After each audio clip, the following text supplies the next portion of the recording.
السلام علیکم ورحمۃ اللہ وبرکاتہ۔ اللہم صلی علی سیدنا محمد وبارک وسلم۔ آج محرم الحرام کے حوالے سے ہمارا 7واں اور آخری سبق ہے، جس کا عنوان ہے ماہ محرم کی بدعات اور رسومات۔ آج کے سبق میں ہم محرم الحرام کے حوالے سے جو بدعات اور رسومات چل رہی ہیں ان کے بارے میں پڑھیں گے۔ حالانکہ یہ مہینہ فضائل اور برکات کا حامل ہے، لیکن بعض لوگ جو ہیں وہ بدعات اور رسومات میں پڑھ کر اس مہینے کی حقیقی فضیلت سے محروم ہو جاتے ہیں۔ تو سب سے پہلے جس کے بارے میں ہم پڑھیں گے وہ ہے تعزیہ۔ تعزیہ کرنا ناجائز ہے، کیونکہ قرآن مجید میں ارشاد باری ہے اتعبدون ما تنحتون، کیا تم ایسی چیزوں کی عبادت کرتے ہو جس کو تم نے خود ہی تراشا اور بنایا ہے۔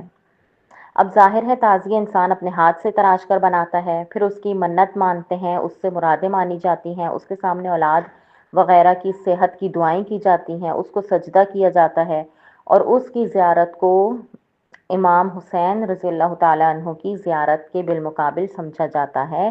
تو یہ تمام باتیں اسلامی تعلیمات کے خلاف ہیں۔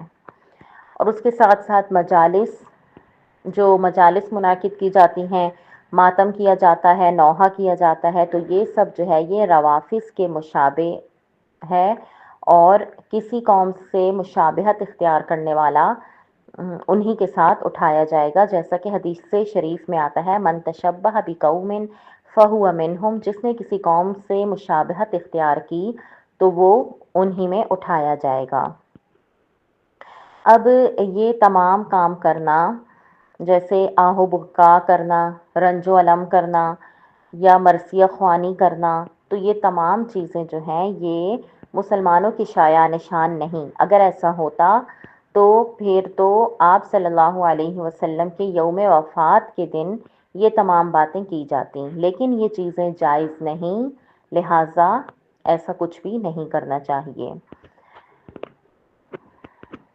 ہاں، اگر کسی کے غم کی وجہ سے آنکھ سے آنسو نکل آئے، رونا آ جائے، تو وہ چیز اسلام کے خلاف نہیں ہے، لیکن رونا، پیٹنا، ماتم کرنا یہ سب اسلامی تعلیمات کے خلاف ہے۔ اب محرم کے مہینے میں ایک جو ہے بدعت یہ ہے کہ اس مہینے میں شادی نہ کی جائے۔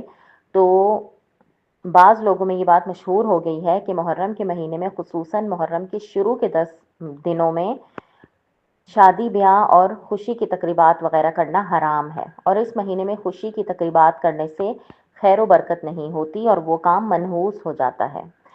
اب اس میں بعض پڑھے لکھے لوگ بھی مبتلا ہو جاتے ہیں۔ یہ سوچ غلط ہے، کیونکہ شریعت میں ایسی کوئی بات نہیں۔ شریعت میں محرم یا کسی دوسرے مہینے میں نکاح کرنے سے منع نہیں کیا گیا، اور اس مہینے میں جس طرح عبادت کرنے کا زیادہ ثواب ہے تو نکاح بھی ایک عبادت ہے۔ کیونکہ نکاح سے اللہ تعالیٰ کا قرب اور تقوی نصیب ہوتا ہے۔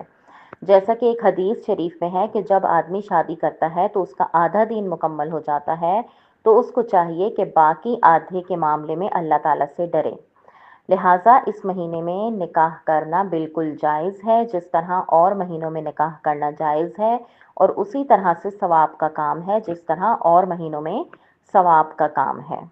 تو اس مہینے میں نکاح کرنا ممنوع نہیں، بلکہ ثواب کا کام ہے جس طرح اور مہینوں میں۔ اچھا، اب حضرت حسین رضی اللہ تعالیٰ عنہ کے نام پر سبیل ادا کرنا۔ بہت سی چیزیں ایسی ہیں جن کو لوگ محرم کے 10 دنوں میں بڑی پابندی کے ساتھ کرتے ہیں، مثلاً حضرت حسین رضی اللہ تعالیٰ عنہ کے نام پر سبیل لگانا اور کھانا پکا کر کھلانا، اور اس کو ثواب کا کام سمجھا جاتا ہے، لیکن اس میں کئی خرابیاں ہیں۔ محرم کے مہینے کو خاص طور پر پہلے عشرے میں سبیلیں لگانا، پانی شربت وغیرہ پلانا، یہ سب دین میں زیادتی ہے۔ یہ ایک غلط عقیدہ ہے کہ حضرت حسین رضی اللہ تعالیٰ عنہ کربلا میں بھوکے پیاسے شہید ہوئے تو یہ کھانا اور شربت ان کی پیاس کو بجھائے گا، اس میں کوئی حقیقت نہیں ہے۔ یہ سراسر غلط چیز ہے، اس میں کوئی حقیقت نہیں ہے، لہٰذا ایسی سبیل سے کھانا شربت یہ سب حرام ہے، نہ اس طرح کا کچھ کرنا چاہیے اور نہ ایسا کھانا کھانا چاہیے۔ اچھا، اب نوحہ کرنا۔ نوحہ جو آج کل بڑا عام ہوتا جا رہا ہے، ہر کوئی جو ہے وہ اپنے اسٹیٹس وغیرہ پر بھی نوحہ لگاتا ہے، تو اس بارے میں شریعت کیا کہتی ہے؟ اس بارے میں شریعت یہ کہتی ہے کہ غم اور مصیبت میں آنسو بہہ جائیں، اس میں شریعت میں کوئی ممانعت نہیں، لیکن نوحہ کرنا، ماتم کرنا، میت کے اوصاف کو بیان کر کے رونا یہ گناہ ہے، کیونکہ نوحہ کرنے، چیخنے، چلانے، کپڑے پھاڑنے، منہ پر تماچے مارنے وغیرہ جیسے کام شریعت میں منع ہیں، اور آج کل جو محرم میں ماتم اور نوحہ کیا جاتا ہے یہ بھی صبر کے خلاف اور اسلامی تعلیمات کے سخت خلاف ہے۔ قرآن پاک میں خود صبر کی تلقین کی گئی ہے، وَاصْبِرْ وَمَا صَبْرُكَ إِلَّا بِاللَّهِ، ترجمہ آپ صبر کریں، آپ کا صبر کرنا اللہ تعالیٰ کے لیے ہے۔ ایک اور جگہ ارشاد ہے، یا ایھا الذین آمنوا استعینوا بالصبر والصلاۃ ان اللہ مع الصابرین، اے ایمان والو، نماز اور صبر کے ذریعے اپنے رب سے مدد طلب کرو، اس لیے کہ اللہ تعالیٰ صبر کرنے والوں کے ساتھ ہے۔ لہٰذا نوحہ کرنا، تعزیہ کرنا اور یہ تمام چیزیں جو ہیں، سبیلیں لگانا، یہ ہر چیز جو ہے یہ اسلامی تعلیمات کے خلاف اور بدعات رسومات کے دائرے میں چلا جاتا ہے، اسلامی تعلیمات کے بالکل خلاف ہے۔ ہمیں خود بھی ان چیزوں سے بچنا چاہیے اور دوسروں کو بھی ترغیب دینی چاہیے کہ ان چیزوں میں کوئی خیر نہیں ہے۔